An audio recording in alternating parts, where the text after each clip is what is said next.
कौन निरोगी है? कौन निरोगी है? अरे कौन निरोगी है? वह व्यक्ति जो समय और स्थान के अनुकूल पौष्टिक और उचित मात्रा में आहार लेता है, वह निरोगी है। यानी कि हम ऐसे व्यक्ति को निरोगी कहेंगे, रोग मुक्त कहेंगे, जो उचित समय पर उचित स्थान पर अनुकूलित भोजन और पौष्टिक भोजन और उचित मात्रा में खाता है, सही मात्रा में भोजन खाता है। पौष्टिक भोजन यानी ऐसा भोजन खाता है जिसमें सभी तरह के पोषक तत्व मौजूद होते हैं।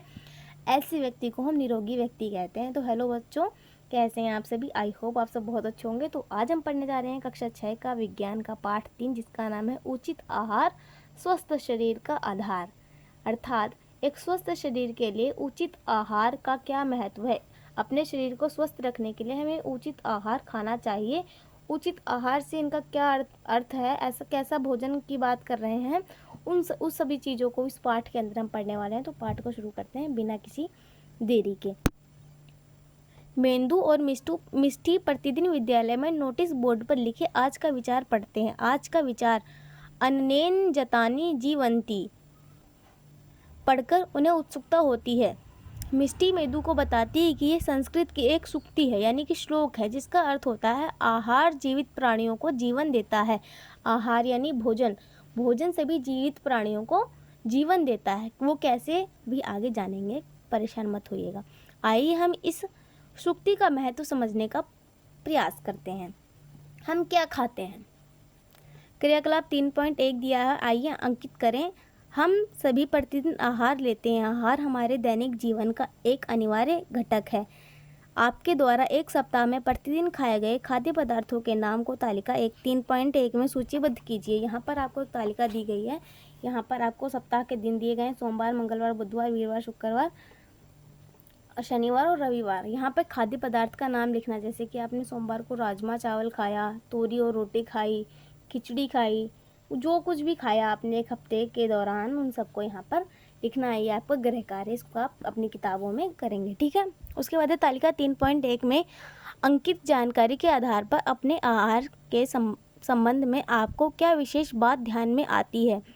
क्या आप प्रत्येक आहार में एक ही प्रकार का खाना खाते हैं, यानी कि या अलग अलग समय पर आपकी पसंद अलग अलग होती है? अपनी सूची की तुलना अपने मित्रों के द्वारा बनाई गई सूची से कीजिए। हम यहाँ पर जो भी भोजनों के नाम लिखेंगे, ऐसा तो होगा नहीं हम रोज़ राजमा चावल खा रहे हैं, पूरा हफ्ता हमने राजमा चावल खाया, ऐसा नहीं होगा। किसी दिन राजमा चावल, किसी दिन कढ़ी चावल, किसी दिन सिर्फ नमकीन चावल खा लिए, है ना। तो हमारे भोजन में विभिन्नता है। हम रोज़ एक तरीके का भोजन नहीं खाते हैं, हर रोज़ अलग अलग तरीके का भोजन खाते हैं। और अपनी इस तालिका को अपने फ्रेंड्स के साथ मिला के देखना है आपको, ठीक है। तालिका में आप और आपके मित्रों द्वारा अंकित किए गए आहारों में समानता एवं अंतर ढूंढें। तालिका का अवलोकन करने पर आप क्या पाते हैं, उसे अपनी नोटबुक में अंकित करें। आपका ध्यान इस बात की ओर गया होगा कि आपके और आपके मित्रों द्वारा खाए गए आहार में विविधता है, यानी कि आपके दोस्त ने जो खाना खाया है वो आपके द्वारा खाए गए खाने से अलग है। जैसे आपने रोटी सब्जी खाई तो हो सकता है उसने कढ़ी चावल खाया हो, तो हमारे खाने में विभिन्नता होती है, ठीक है। क्या आपको लगता है कि हमारे देश में सभी राज्यों में आहार में ऐसी विविधता पाई जाती है? हाँ, बिल्कुल पाई जाती है। हमारे हरियाणा में, अगर हम हरियाणा की बात करें तो अलग तरीके का भोजन खाया जाता है। वहीं अगर हम केरल की बात करें तो वहाँ अलग तरीके का भोजन खाया जाता है। और पंजाब की बात करें तो वहाँ अलग तरीके का भोजन खाया जाता है, ठीक है।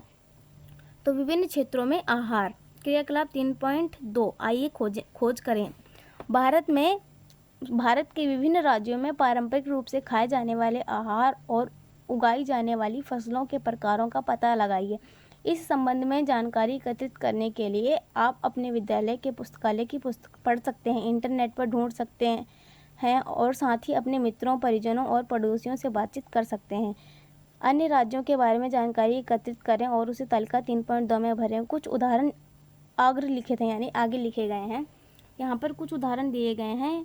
तालिका 3.2 है यहाँ पर पंजाब, जैसे पंजाब में स्थानीय स्तर पर उगाई जाने वाली फसलें और खाए जाने वाले कुछ पारंपरिक खाद्य पदार्थ और पेय पदार्थ, यानी पिए जाने वाले। यहाँ खाई जाने वाली चीज़ें हैं, यहाँ पी जाने वाली चीज़ें हैं।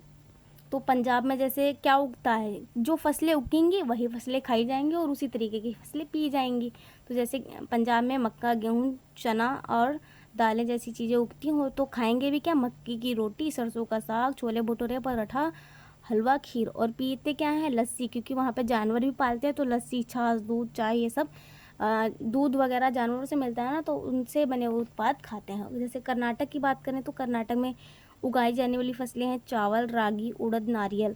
और वहाँ पे बनता क्या है, इडली, डोसा, सांभर, नारियल चटनी, रागी, मुंडे, पाल्या, रसम, चावल। तो जैसी फसलें उगाई जाती हैं उन्हीं फसलों का प्रयोग करके उसी तरीके का भोजन बनाया जाता है। और यहाँ पे जानवर पाले जाते हैं तो छाछ, कॉफ़ी, चाय, ये सब पेय पदार्थ हो जाते हैं। मणिपुर की बात करें तो चावल, बांस, सोयाबीन, ये सभी चीज़ें फसलें उगाई जाती हैं वहाँ पर। और खाने में क्या होता है, यहाँ देखो, यहाँ खाए जाने वाले पदार्थ हैं या भोजन है चावल, इरोम्बा यानी कि चटनी, उती यानी कि पीली मटर और हरे प्याज की तरी, सिंगजू, कांगसोई, ये सभी अलग अलग तरह के भोजन के नाम होंगे जो हमारे यहाँ से बिल्कुल भिन्न है। ठीक है। बिना दूध की चाय, असम में जो होता है, सॉरी मणिपुर में बिना दूध की चाय पीते हैं लोग, जो कि सबसे अच्छा है। वैसे दूध चाय हमें बिना दूध वाली ही पीनी चाहिए। क्या हमें देश के विभिन्न राज्यों में खाए जाने वाले पारंपरिक आहार में विविधता दिखाई देती है? हाँ, दिखाई देती है। यहाँ पर अलग तरीके का भोजन बन रहा है, उग रहा है और खाया जा रहा है। यहाँ पे अलग तरीके का भोजन उग रहा है, बन रहा है और खाया जा रहा है। तो तालिका 3.2 में आपके द्वारा एकत्रित की गई जानकारी का विश्लेषण कीजिए, यानी कि इसको अच्छे से समझना है और उसके बारे में जानकारी इकट्ठी करनी है। कीजिए, क्या इनमें से ऐसे खाद्य पदार्थ हैं जो कई राज्यों में खाए जाते हैं? हाँ, ऐसा है। जैसे कि चावल की बात करें तो चावल यहाँ भी खाया जा रहा है, यहाँ भी खाया जा रहा है ना, और यहाँ भी खीर, चावल की खीर बन रही है। तो कुछ ऐसे पदार्थ हैं जो हर जगह कॉमनली खाए जाते हैं। उन खाद्य पदार्थों की एक सूची बनाइए। आप पाएंगे कि कुछ खाद्य पदार्थ अनेक राज्यों में खाए जाते हैं, वहीं कुछ ऐसे भी हैं जो केवल किसी एक विशेष राज्य में ही खाए जाते हैं। तो यहाँ पे ये बोल रहे हैं कि कुछ तो खाने की चीज़ें ऐसी हैं जो हर जगह खाई जाती हैं और कुछ हैं जो किसी विशेष क्षेत्र में ही खाई जाती हैं। ठीक है।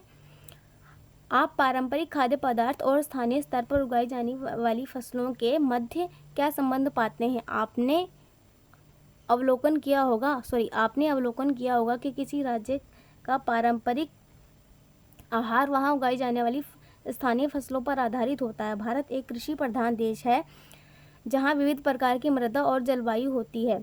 इसके विभिन्न क्षेत्र में मृदा के प्रकार और जलवायु परिस्थितियों के आधार पर भिन्न भिन्न फसलें उगाई जाती हैं। भारत में विभिन्न क्षेत्रों में आहारीय प्रवृत्तियाँ उस क्षेत्र में उगाई जाने वाली फसलों की खेती, स्वाद, प्राथमिकताओं, संस्कृति और परंपराओं के अनुसार भिन्न हो सकती है। यानी कि ये बता रहे हैं कि हमारा देश जो है वो कृषि प्रधान देश है, यानी कि हमारे देश में सबसे ज़्यादा जो काम है जिससे हमें पैसा मिलता है वो कृषि है। हमारे देश के लोग सबसे ज़्यादा कृषि करते हैं। और हमारे देश में जो जलवायु है, मिट्टी है और जो तापमान है वो हर राज्य का अलग अलग तरीके का होता है। तो हर फसल को अलग तरीके का मिट्टी, अलग तरीके का तापमान, अलग तरीके की जलवायु की आवश्यकता होती है। तो उसके अनुसार हर राज्य में अलग अलग तरीके की फसलें उगाई जाती हैं और अलग अलग तरीके की फसलें उगाई जाती हैं तो उनसे बनने वाले भोजन भी अलग अलग प्रकार के होते हैं। बेसिकली यहाँ पर ये समझाया। और भारत एक कृषि प्रधान देश है, यानी कि ऐसा देश जिसमें सबसे ज़्यादा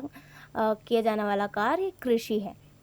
और अलग अलग तरीके का खाना बनने का कारण ये भी है कि हमारे स्वाद, टेस्ट बड्स जो होते हैं वो हम अलग अलग तरीके का खाना खाना पसंद करते हैं। या हमारी परंपराएं हैं, यानी जो हमारे दादा परदादा और पापा मम्मी जो बनाते और खाती आए हैं, हम लोग भी वही बनाते और खाते हैं, है ना।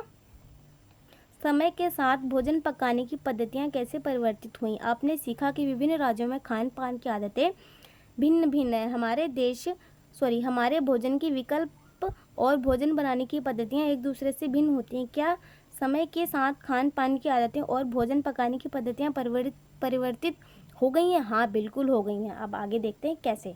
अपने वयोवृद्ध जनों से उनके खान पान की आदतों और भोजन बनाने की पद्धतियों के बारे में जानकारी एकत्रित करने के लिए प्रश्नों की सूची तैयार कीजिए। नमूना हेतु प्रश्न, मतलब अपने बड़े बुजुर्गों से, दादा दादी, नाना नानी या माता पिता से प्रश्न पूछने। किस प्रकार के प्रश्न पूछने? किस प्रकार का खाना आप अभी खाते हो और क्या नया खाने लगे हो? मतलब पिछले कुछ वर्षों में खाना पकाने की पद्धतियाँ किस प्रकार परिवर्तित हो गई हैं? खान पान संबंधी ये बदलाव किस कारण हुए? तैयार किए गए प्रश्नों के आधार पर कुछ वयोवृद्ध जनों का साक्षात्कार लें। यानी साक्षात्कार का मतलब होता है इंटरव्यू, यानी अपने बड़ों से प्रश्न पूछने हैं कि वह पहले कैसा खाना खाते थे, अब कैसा खाना खाते हैं, और पहले जो खाना बनाने की जो तरीके थे वो कैसे थे और अब कैसे हो गए हैं। इस तरीके के प्रश्न अपने बड़ों से आपको पूछने हैं। जैसे कि यहाँ पर चित्र दिया हुआ है पारंपरिक चूल्हा। पहले खाना चूल्हे में बनता था, पारंपरिक चूल्हे में, उसकी जगह बदलकर अब आधुनिक गैस चूल्हा आ गया, इस तरीके का, जैसा कि अब हम सभी के घरों में पाया जाता है। वैसे अभी भी हमारे देश में इस तरीके के चूल्हे पाए जाते हैं, ऐसी कोई बात नहीं, लेकिन संख्या कम हो गई है इनकी, पर इनकी संख्या बढ़ गई है। यहाँ पर देखो सिलबट्टा, यानी कि जो मसाला और जो चीज़ें पीसने के लिए पहले सिलबट्टे का प्रयोग किया जाता था, अब इलेक्ट्रिक ग्राइंडर या मिक्सी का प्रयोग किया जाता है।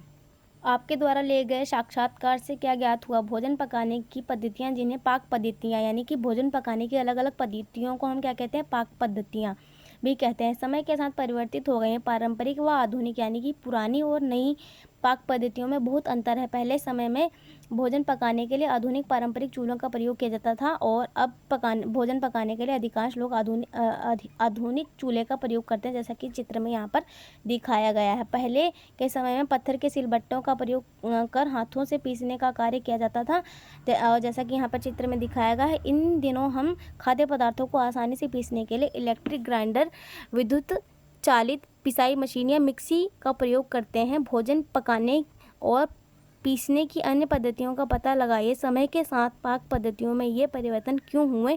इन परिवर्तनों के मुख्य कारण तकनीकी विकास, यानी कि टेक्नोलॉजी बढ़ गई है हमारी, बेहतर परिवहन, हमारा यातायात के साधन अच्छे हो गए हैं, और बेहतर संचार साधन, ये सभी कारण है कि हम पहले अलग तरीके की चीज़ें प्रयोग करते थे, अब अलग तरीके की चीज़ें प्रयोग करते हैं। लेकिन मुझे ऐसा लगता है कि पहले वाला ज़्यादा अच्छा था।